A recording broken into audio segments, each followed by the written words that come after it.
I did chapter 17 this time, and it said, please don't use the video, the case of the fatal accident. So Valerie got in an accident, and she later died that day. And the man who ran into her was a staff sergeant in the military, and he had a BAC of 3 times over the legal limit. So Raymond was the reporter, and they couldn't have reporters in the courthouse, so a group of them sat outside and filmed that way.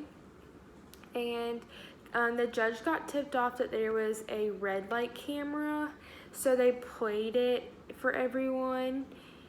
And the victim's father later, after recess, came up to the group of them and asked for them not to use the video. And they didn't promise anything, but they went to their supervisors, and all their supervisors basically said, run the story. And in the end, the family was okay with it. Like, there was no bad repercussions for airing it. And the Raymond didn't feel like he did anything wrong. He thinks that it went well, is to be expected, and that there was an ethical decision that he made, and he thinks he made the right one. Number 1 states what loyalties came into conflict in this case. I think some of the conflicts were employer. He was worried what his employer was going to say, to run it, not to run it, how he was feeling, because he felt bad for running it. He felt empathetic. The community could have hated it and gone crazy about how if it was too graphic or anything. So definitely the community. The colleagues, not so much your colleagues, but the people that were running the story at different news places, that can be a conflict, because they were trying to figure out, okay, if one person runs the story and no one else runs it, then okay. But if everyone runs it and one person doesn't, then, they would lose interest.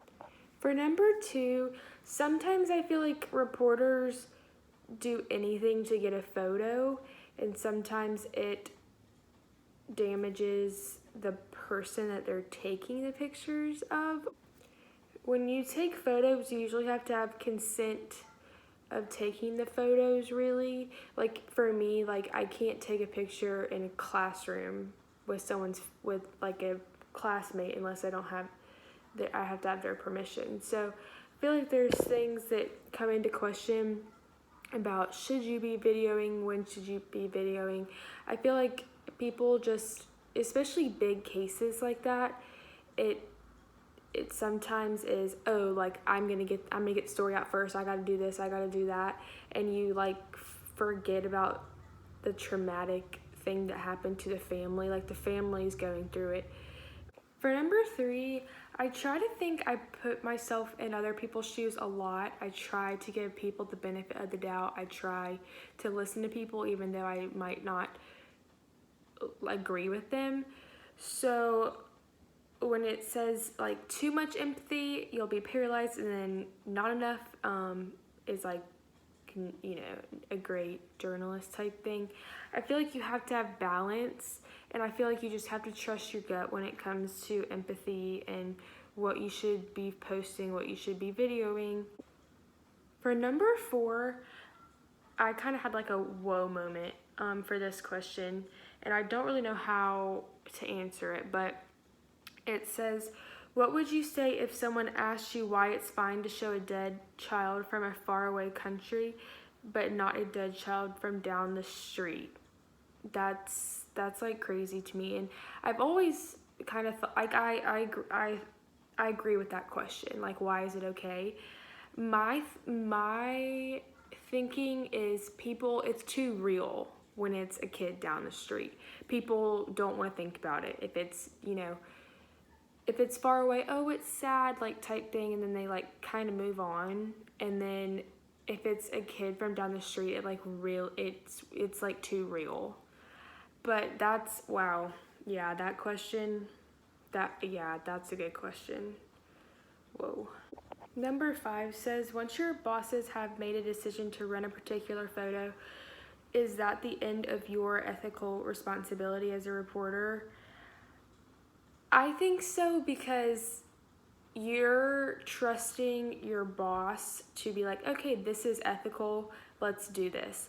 So I would say yes, but down the line it says, do you believe that each re-airing of a clip such as a red light video or the video of the World Trade Center tower collapsing should be its own new ethical decision? When it comes to like that example of like the World Trade Center, I feel like people know like that they fell, and they know that that's the end result of the video is you're gonna see people jumping, you're gonna see, you know, a plane going through it, you're gonna see it fall. I feel like it still hurts and still like, oh my gosh, I can't believe that happened, but you know the outcome of that video. So when the red light video, yeah, there's an initial shock, like, oh my gosh, but once you see it multiple times, you're like, okay, I know the car's gonna go, you know, into the other car, and they're gonna go in the middle of the street or whatever. So it still is awful, but I think the initial reaction shock factor isn't really there. They kind of know what's gonna happen. When I read the last couple paragraphs of this, and Raymond was like, it was fine, like everything was fine, like the dad came up and like waved to us, and the family was fine, there were no complaints, like just bygones be bygones type thing.